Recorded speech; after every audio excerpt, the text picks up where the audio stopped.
Mapagpalang araw po. Dito na naman po tayo sa barangay 128 Zone 10. Dito po sa District 1, Balot, Tondo, Manila, sa lugar ni Tatay Ogos. Ito po. Yung mag-asawa, si Tatay Ogos at Nanay Auring. Every Saturday po ng hapon, 4 o'clock, meron kami Bible study dito na sinasagawa. Nagsisimula po ang lahat yan sa awitin sa Diyos. Awit po tayo ngayon, meron po kaming buti-buti mo, Panginoon. Mabuting bagay na kinakantahan muna natin ang Diyos bago tayo magsimula sa pag-aaral. Buti-buti mo, Panginoon, sa lahat ng oras, sa bawat araw, kay laging tapat kong magmahal, yung kaway walang hanggan. Pinupuri, sinasamba kita, dakilang Diyos at Panginoon. Tunay nga ika'y walang katulad. Tunay nga ika'y di nagbabago. Mabuti ang Diyos na sa amin nagmamahal. Buti-buti mo, Panginoon, sa lahat ng oras, sa bawat araw, kay laging tapat kong magmahal, yung kawahay pa walang hanggan. Pinupuri, sinasamba kita, dakilang Diyos at Panginoon. Tunay nga ika'y walang katulad. Tunay nga ika'y di nagbabago. Mabuting Diyos sa amin nagmamahal. Mabuting Diyos sa amin nagmamahal. Panginoon Diyos, sa aming Ama, minsan pa, samahan po kami sa aming pagbubulay ng iyong salita. Buksan ang mga unawa upang sa ganon makaunawa kami ng gusto, maginabang kami sa iyong salita. Salamat mo, gayon din po ang mga nanonood ng video nito. Buksan mo kami lang kay Ispan, Diyos ko, na sila po sumampalataya sa iyo sa pamagitan ng Panginoon Yesus. Amen. Hindi po simulan na natin ang Bible study natin dito. Gaya ng naging ugali na po natin, talagang inaawitan natin ang Diyos. Bago tayo magsimula, may hawak po tayong Biblia. Kung hawak po salita ng Diyos ng Biblia, si Tatay Ogos samahan magandang balita Biblia. Po kasi si Tatay Ogos ang nagbabasa po ng verse, chapter and verse na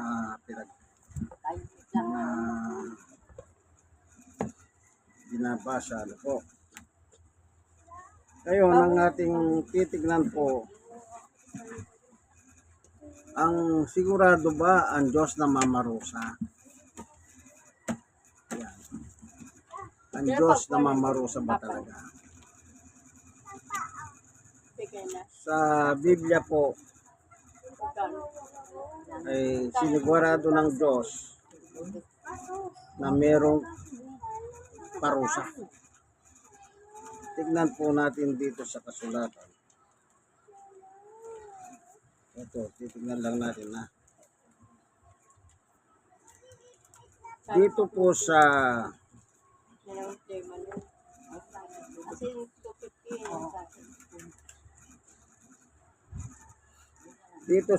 Genesis chapter 3 verse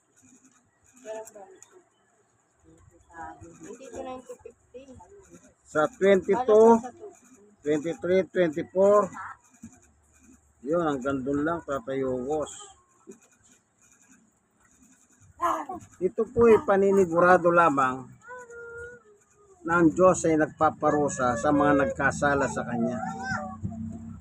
Kaya kinuha po natin itong Genesis, yung panahon pa po ni Adan, para malaman natin kung sa panahon ni Adan meron na nga pamamarusa ang Diyos. Po, Genesis chapter 3, simulan ng basa 22, 23, at 24. Yan. Sige, basa na po tayo, boss. Pagkatapos sinabi ng Panginoon Yahweh, katulad natin ngayon ang tao, sapagkat alam niya ang mabuti at masama. Baka pumitas siya ng kumain ng punong kahoy na nagbibigay buhay at hindi na siyang mamatay.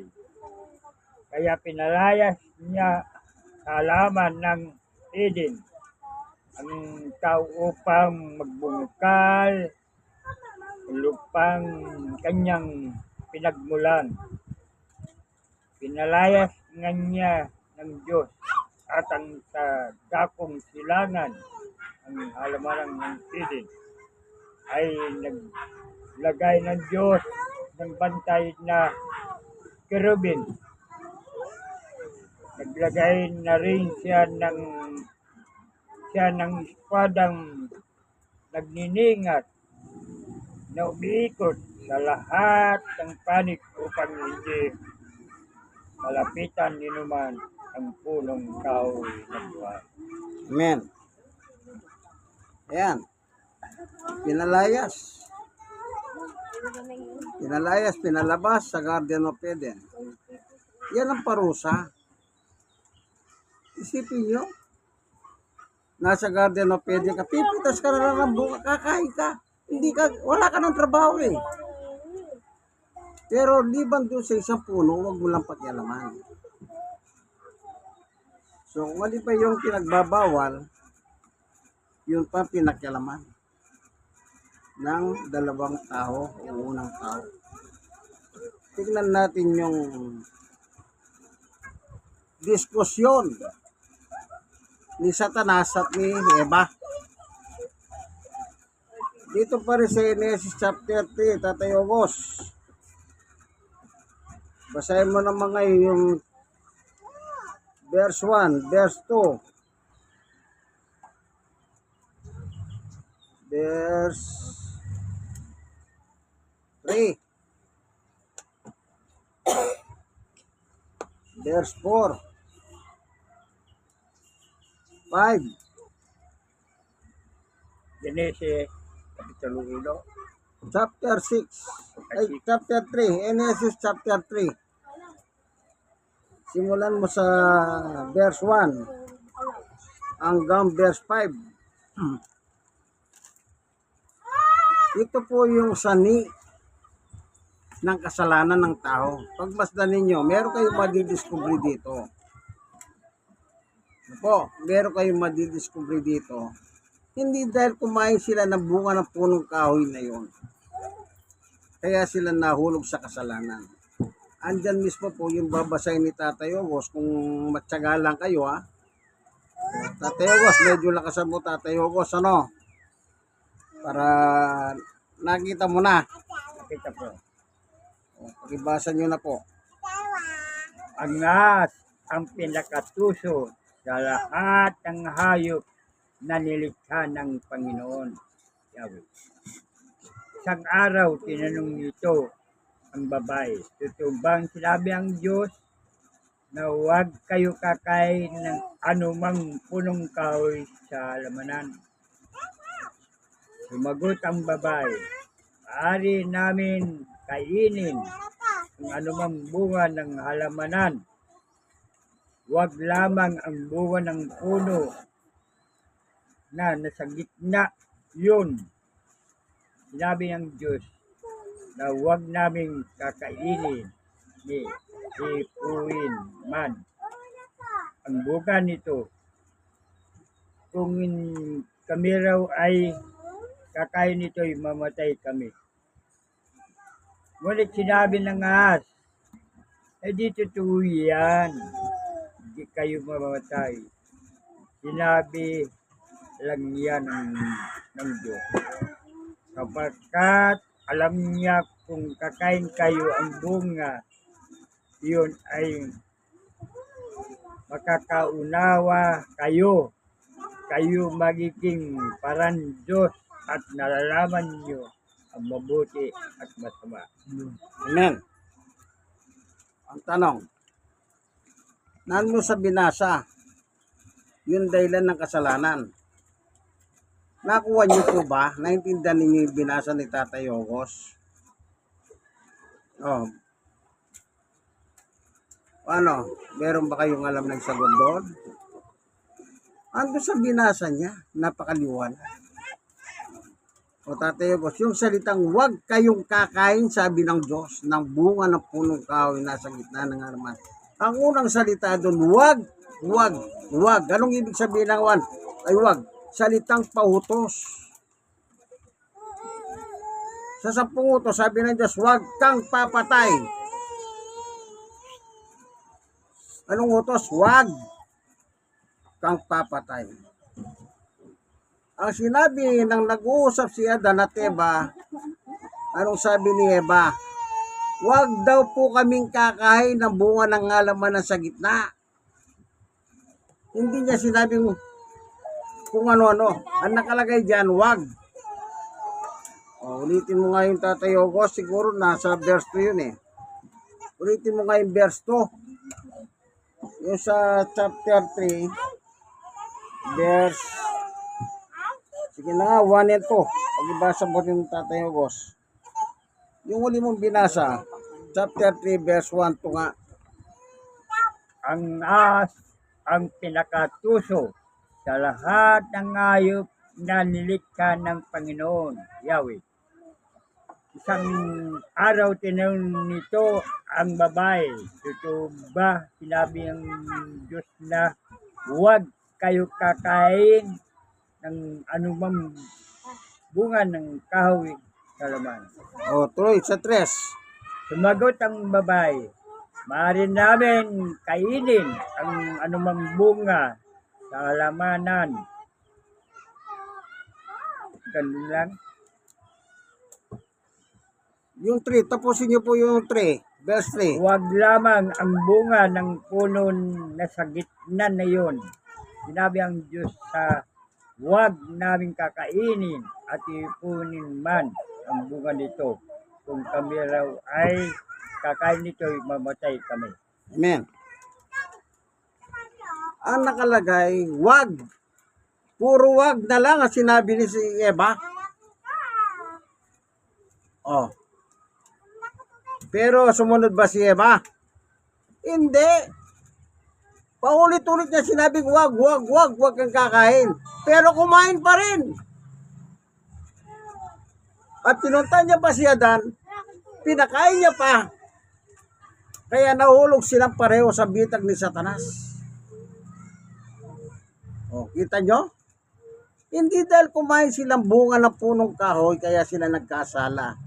Dahil yung salita ng Diyos, huwag kang kakain. Pag sinabing huwag kang kakain, huwag ka lang kumain. Kaya kumain ka, patay ka. Sinuway pa rin. O, di ba?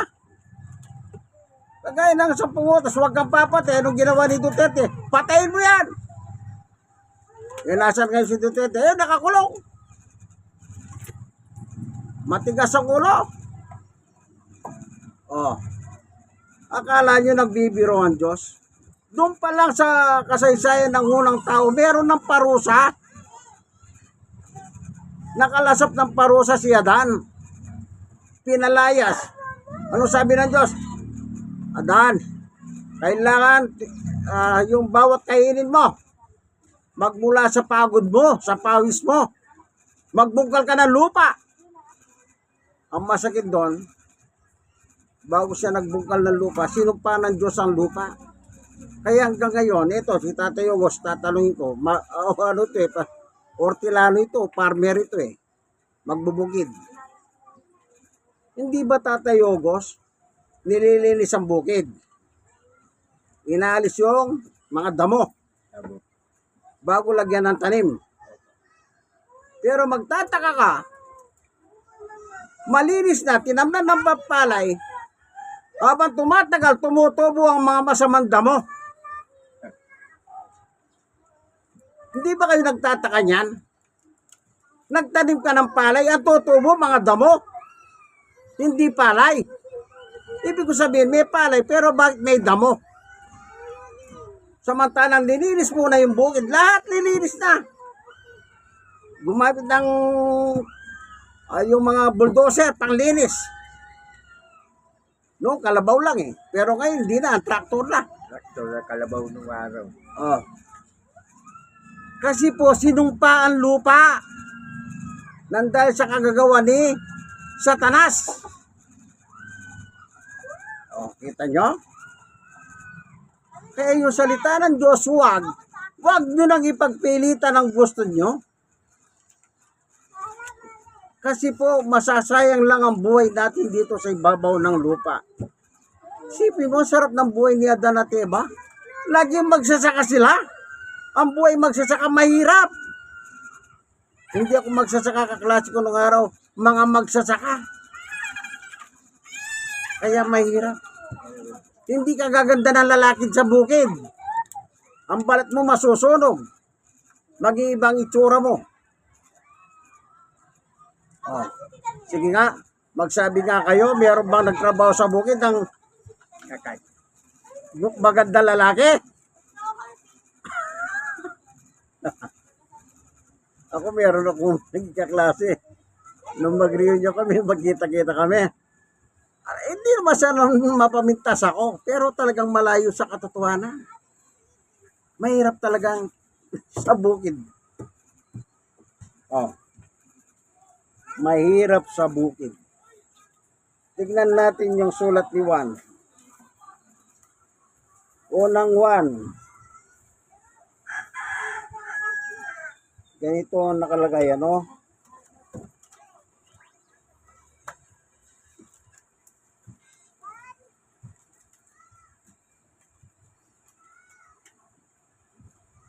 Kaya po pinadala dito si Jesus. May layunin po ang pagparito niya. Unang 1, chapter 3, verse 4. Pagkatapos punta ka sa verse 8, Tatay Ogos.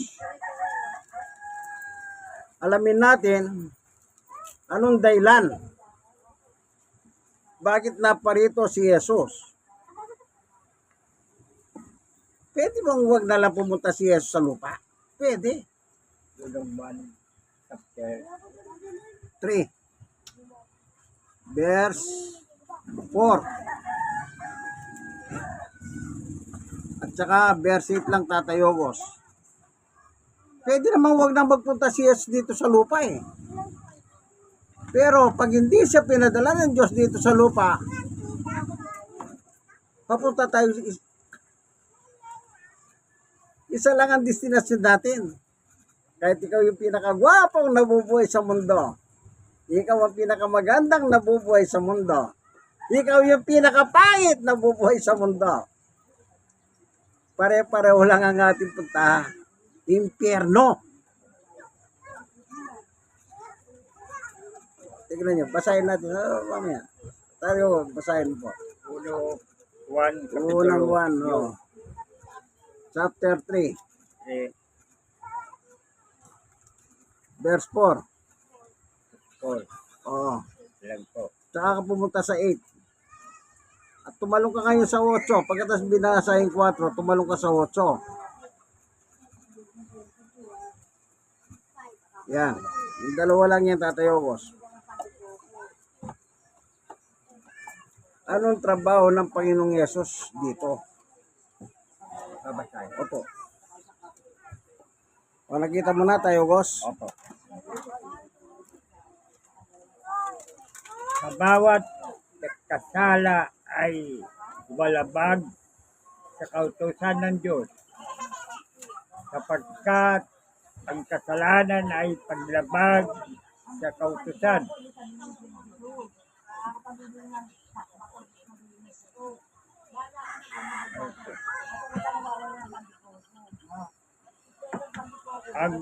kapatid sa Uchodo ang nagpapatuloy sa pagkakasala ay kampon ng Diablo sapagkat sa simula pa'y nagkasala na ang Diablo.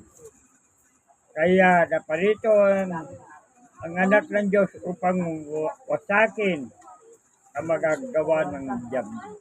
O, kita nyo?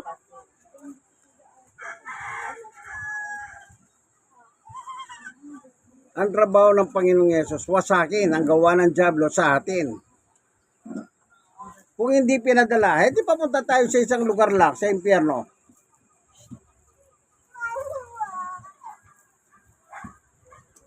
Ayos mo na, yamit ka doon. Napakaliwanag ng talata. Yan ang kasalanan na gawa ng munang mag-asawang Adan at Eva, yung verse 4. Dahil hindi nila sinunod ang utos ng Diyos, kautusan ng Diyos, nagkasala sila. Oh. Sabi ng Diyos, huwag niyong kakainin ng bunga ng isang punong kahoy na yan sa gitna ng halamanan. Lahat ng halamanan dyan, pwede nyo nang kay karami-raming puno.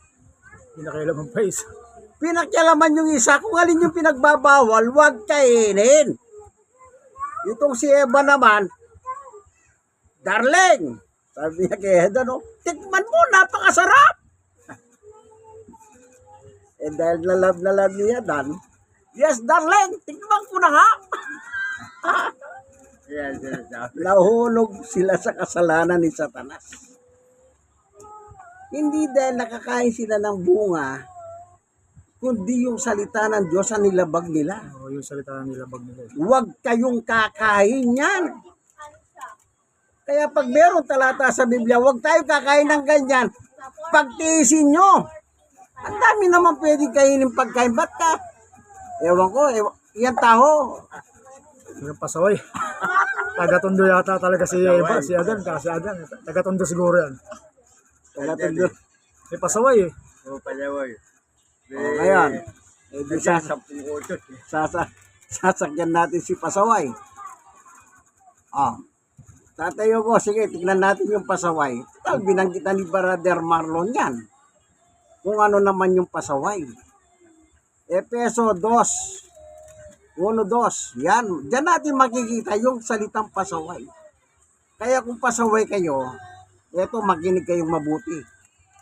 Sa inyo ito. Sa inyo ito. Pasaway.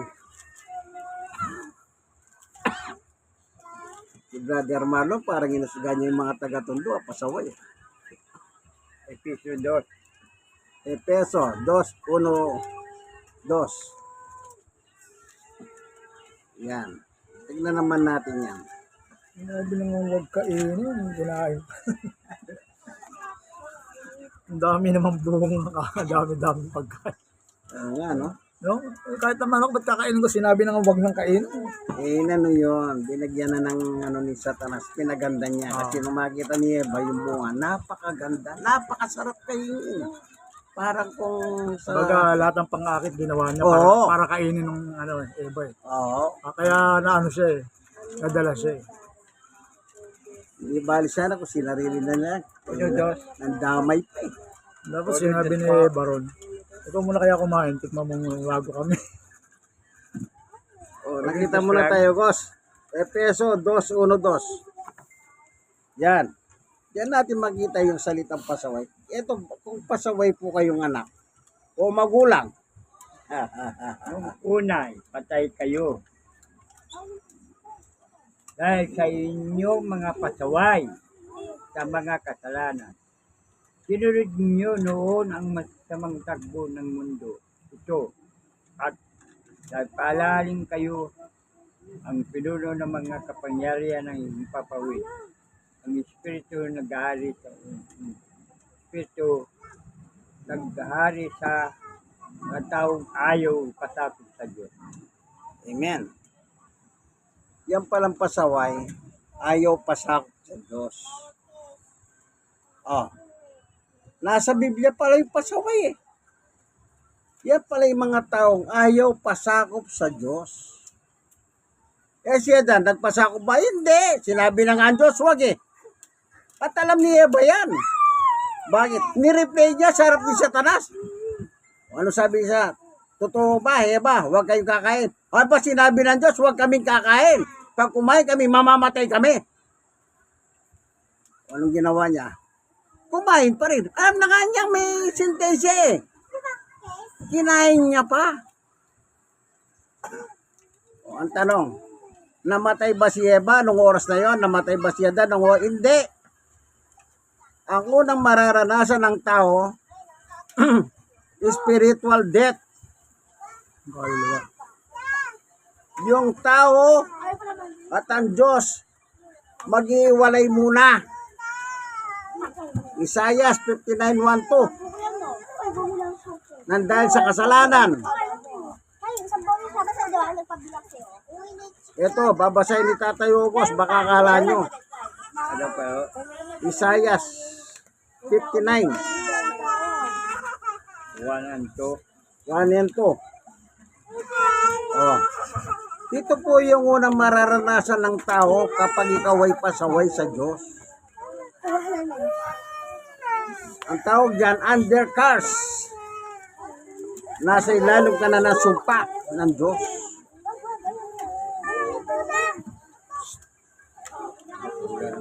Yan, tayo natin yung babasahin ni Tatay Ugos. Ito na. Sige, basa po. Tinangin nyo, si Yahweh ay may kakahayanan upang iligtas ka. Kaya hindi bingi upang hindi marinig ang iyong hinaing. Ang masasamang iyong gawa ang dahilan ng pagkakawalay nyo sa Diyos. Oh, napakaliwanag.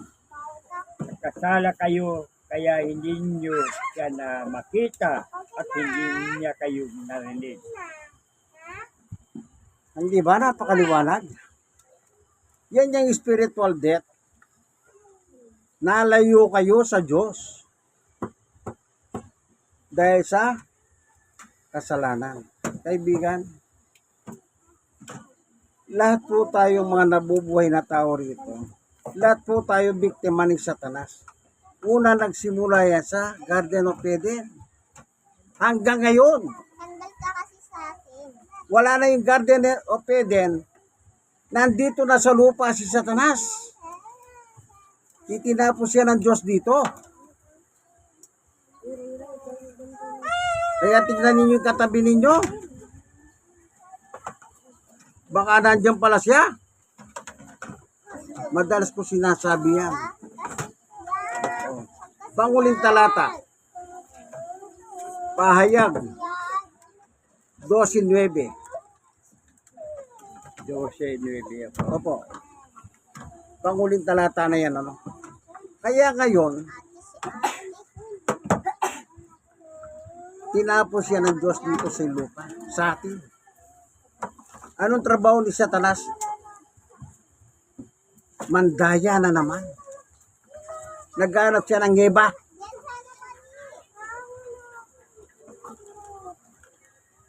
Yan ang trabaho niya ngayon. Ay, basahin ni Tatay Ugos. Payag 12:9. Tatay Ugos.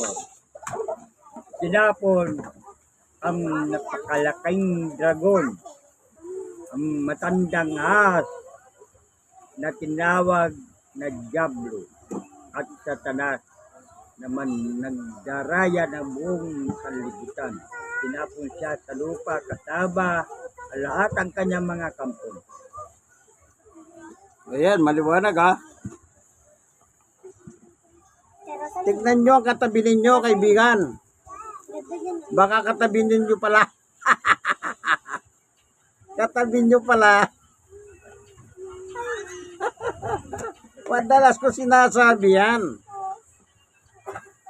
Oh. Hindi natin siya nakikita pero nakikita tayo. Saan daw tinapon? Dito. Sa mundong kinagagalawan ng tao. Anong trabaho niya? mandaya. Naghahanap ng panibagong heba. Oh.